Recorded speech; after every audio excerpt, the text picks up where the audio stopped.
March 6, 1944. 6 miles above Berlin, Second Lieutenant Robert Johnson felt his B-17 shudder as flak burst close enough to pepper the fuselage with shrapnel. Through breaks in the smoke, he could see the city spread below in crystalline afternoon light, every street and building visible. Somewhere down there, in a bunker or headquarters building, Adolf Hitler was learning that American heavy bombers were over his capital in broad daylight. For the second time in 3 days, the Führer, according to those present, refused to believe it at first. This moment had been coming for 4 years, building through layers of broken promises and accumulating evidence that Germany's air defenses were crumbling. But the path to this March afternoon, with over 600 American bombers hammering Berlin while Hitler raged in denial, had begun with a boast that would haunt the Third Reich. August 1939. Hermann Göring, Reich Marshal and commander of the Luftwaffe, stood before a crowd in the Ruhr industrial region and made a promise that would define his legacy. "If enemy bombers reach the Ruhr," he declared, his chest heavy with medals, "you can call me Meier." It was a Jewish surname, the joke obvious. Goring was staking his reputation, his name itself, on the impossibility of enemy aircraft penetrating German airspace. Hitler believed him. Why wouldn't he? The Luftwaffe had swept through Poland, terrorized Rotterdam, brought Britain to its knees during the Blitz. German fighters were superior. German tactics were proven. German air defenses were impenetrable. When Goring promised that no enemy bomber would reach Berlin, Hitler built his strategy around that certainty. The first cracks appeared in August 1940, when RAF bombers reached Berlin at night. Hitler's response was immediate and furious, but directed outward. "If they attack our cities," he announced, "we will raze theirs to the ground." The Blitz against London was his answer, a demonstration of German air power that would force Britain to surrender. Berlin's air raid sirens were an aberration, a temporary nuisance that the Luftwaffe would soon eliminate. But the RAF kept coming. Through 1941, through 1942, through 1943, British bombers found Berlin in darkness. The raids grew heavier. November 18, 1943 marked the beginning of what RAF Bomber Command called the Battle of Berlin, a sustained campaign that would send over 400 heavy bombers against the city night after night. By March 1944, the RAF had conducted 16 major raids on the capital, killing approximately 10,000 Berliners and destroying or damaging over 1.5 million dwellings. Hitler stopped visiting bombed cities after 1943. Albert Speer, his armaments minister, later wrote that the Führer couldn't face the reality of the destruction, couldn't meet the eyes of those who'd lost everything despite his promises of protection. Instead, Hitler retreated into his headquarters, surrounded by maps and reports that he increasingly refused to believe. The night raids were bad enough, but night bombing was imprecise, scattershot, something Hitler could frame as terror attacks on civilians rather than military operations. The RAF dropped their bombs through clouds and smoke, hitting residential areas, creating firestorms, but rarely destroying specific factories or infrastructure with precision. Hitler's propaganda machine could work with this, could portray British bombers as barbaric terror weapons while promising German retaliation. American bombers were different. The United States Army Air Forces believed in daylight precision bombing. Their B-17 flying fortresses and B-24 Liberators flew in broad daylight in formation, protected by increasingly sophisticated defensive armament and, eventually, long-range fighter escorts. They aimed for specific targets: ball-bearing factories, aircraft plants, oil refineries, marshalling yards. They came in weather clear enough to see their targets, which meant Berliners could see them too, silver specks at high altitude trailing white contrails across the sky. For Hitler, this was categorically different. This was the American military-industrial complex, the arsenal of democracy he dismissed as incapable of projecting power across the Atlantic, flying over his capital in daylight. flying where German citizens could watch them, count them, see with their own eyes that the Luftwaffe couldn't stop them. The first American bombs fell on Berlin March 4, 1944. Approximately 730 B-17s and B-24s from the 8th Air Force, escorted by P-51 Mustang fighters with drop tanks that gave them the range to reach the capital and back, hit targets across the city in afternoon light. German fighters rose to meet them. Flak batteries fired until their barrels glowed. But the Americans came through, dropped their bombs, and most flew home. 2 days later, they came back. 660 heavy bombers, again in daylight, again hitting Berlin while the sun was still up. Lieutenant Johnson was in one of those B-17s, watching flak burst around his aircraft, seeing German fighters diving through the bomber formations, feeling the aircraft shake as bombs released from the bay below. On the ground, Berliners who'd survived years of night raids now watched American bombers overhead in clear afternoon light. The psychological impact was profound. Night bombing was terrifying, but invisible, something that happened in darkness and smoke. Daylight raids were undeniable. You could see the bombers, you could count them, you could watch the contrails and know with absolute certainty that German air defenses had failed. In his headquarters, Hitler received the reports. The accounts vary, filtered through the memoirs and testimonies of those present, but the core reaction was consistent: rage, disbelief, and a desperate search for someone to blame. According to multiple witnesses, Hitler initially accused his own intelligence services of exaggerating American bomber numbers. This couldn't be accurate. The Americans didn't have this many heavy bombers in England. They couldn't have built this many aircraft. The reports must be inflated. Defeatist propaganda from within his own military. When presented with evidence, including reconnaissance photographs and reports from multiple sources, Hitler's fury turned toward the Luftwaffe. Where were the fighters? Why weren't the flak batteries stopping them? How had Goring, who'd promised Berlin would never be bombed, allowed American aircraft to fly over the capital in broad daylight? Goring, once Hitler's designated successor, the second most powerful man in Nazi Germany, had become a figure of ridicule. His morphine addiction was known among the leadership. His weight had ballooned. His increasingly fantastic promises about new aircraft and wonder weapons were met with skepticism even within the Nazi hierarchy. But Hitler had built too much around Göring's assurances to abandon him completely. Instead, the Führer's rage scattered across the entire Luftwaffe command structure. General Adolf Galland, commander of German fighter forces, later described meetings where Hitler refused to accept reality about the air war.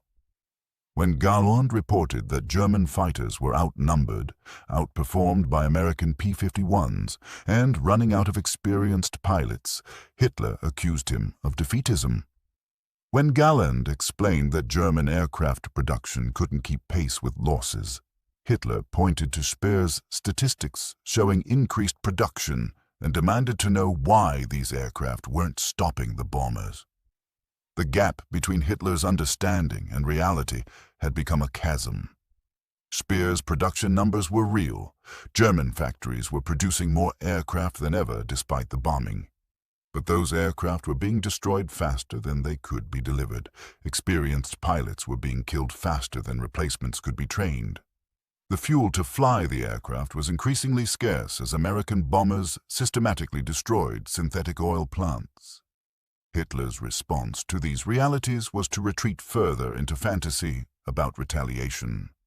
He spoke obsessively about the V-1 flying bombs and V-2 rockets under development, weapons that would rain destruction on London and force Britain out of the war.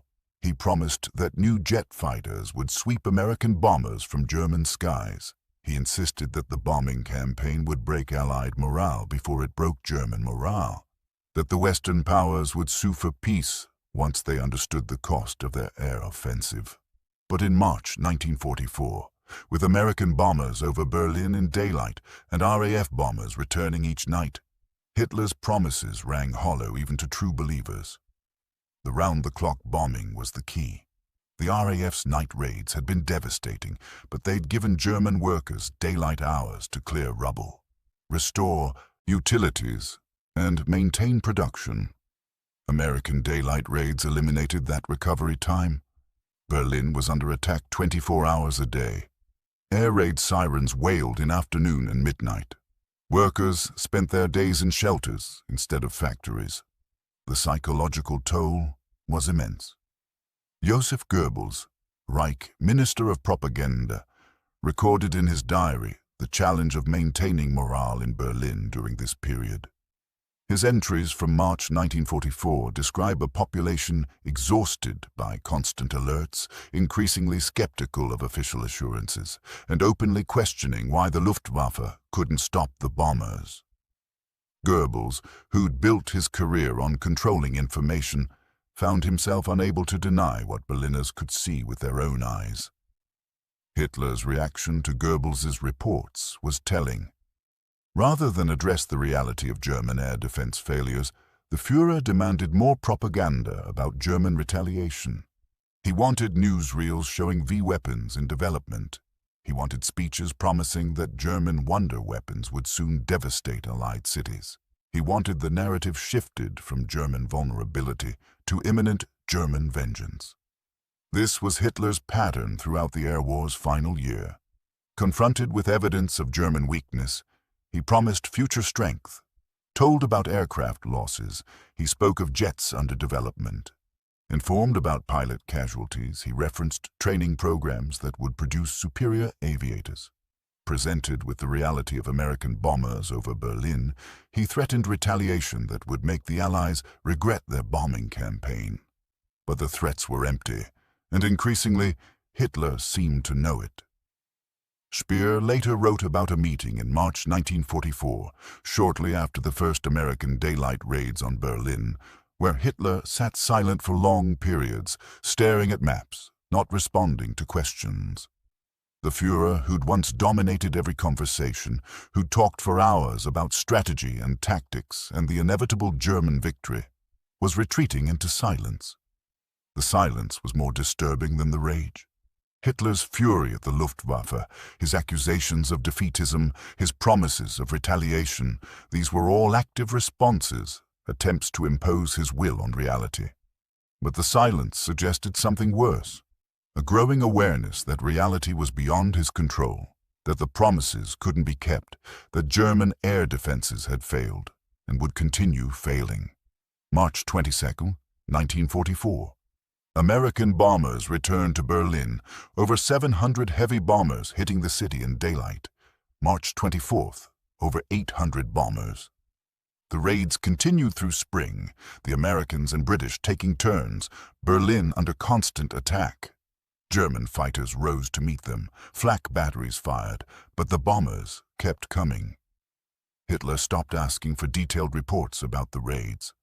According to Speer, the Führer didn't want to hear casualty figures or damage assessments. He'd issue orders for increased fighter production, demand progress reports on jet aircraft development, insist that the V-weapons campaign be accelerated, but he wouldn't discuss the reality of what was happening over Berlin. This denial extended to his military planning. In meetings about the Eastern Front or the anticipated Allied invasion of France, Hitler would reference German air superiority as if it were still real. He'd plan operations that required air cover the Luftwaffe could no longer provide. He'd dismiss concerns about Allied air power with vague assurances that the situation would soon change. Generals who'd served Hitler for years watched this disconnect with growing alarm. Some, like Galland, tried to force Hitler to confront reality with detailed reports and undeniable evidence. Others learned to work around the Führer's delusions, making plans that accounted for Allied air superiority while pretending in Hitler's presence that German fighters still controlled the skies. The American daylight raids and RAF night raids continued through 1944 and into 1945. Berlin was bombed over 300 times during the war, with the heaviest raids coming after the Americans joined the campaign. By war's end, Approximately 50,000 Berliners had been killed by bombing, and roughly half the city's buildings were damaged or destroyed. But the physical destruction, as terrible as it was, wasn't the bombing campaign's most significant impact on Hitler.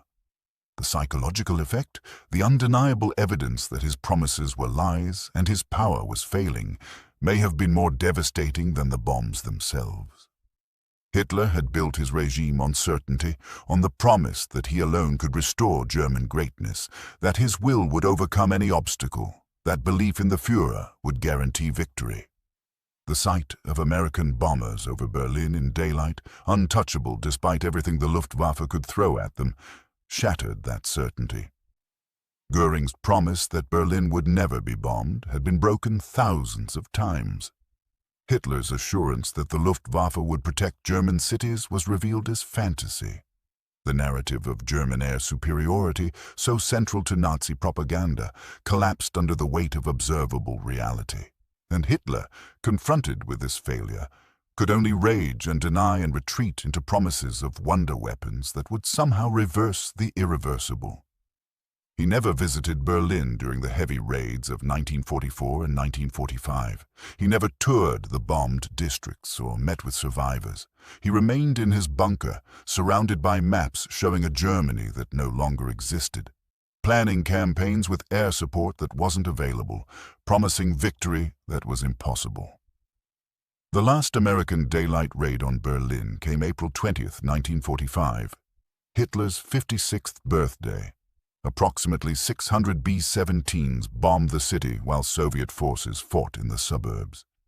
10 days later, Hitler was dead by his own hand in his bunker beneath the burning capital. What did Hitler say when he learned American bombers were over Berlin day and night? According to those who were there, he said many things. That the reports were exaggerated, that the Luftwaffe was defeatist, that retaliation was coming, that wonder weapons would turn the tide, that German will would prevail. But beneath all the words was a silence, a growing void where certainty had been, an awareness that he couldn't admit even to himself. That the war was lost, that his promises were broken, that the bombers overhead were proof of his failure. The round-the-clock bombing of Berlin wasn't just a military campaign. It was a daily, visible demonstration that Hitler's power had limits, that his will couldn't stop American industry or British determination, that the Third Reich he'd promised would last 1,000 years was crumbling after 12. Every bomber that flew over Berlin in daylight was evidence that Göring's promises were lies, and Hitler's assurances were fantasy. And Hitler, who'd built everything on the power of his word, on the certainty of his vision, on the inevitability of German victory, had no response except rage and denial and silence. The bombers kept coming, day and night, and all Hitler's fury couldn't stop them. That may have been the most devastating impact of the campaign, not the physical destruction, but the psychological reality that Hitler's will, for all his talk of triumph through belief, was powerless against the reality overhead. The Americans and British didn't just bomb Berlin. They bombed the myth of Hitler's invincibility, and they did it in daylight where everyone could see.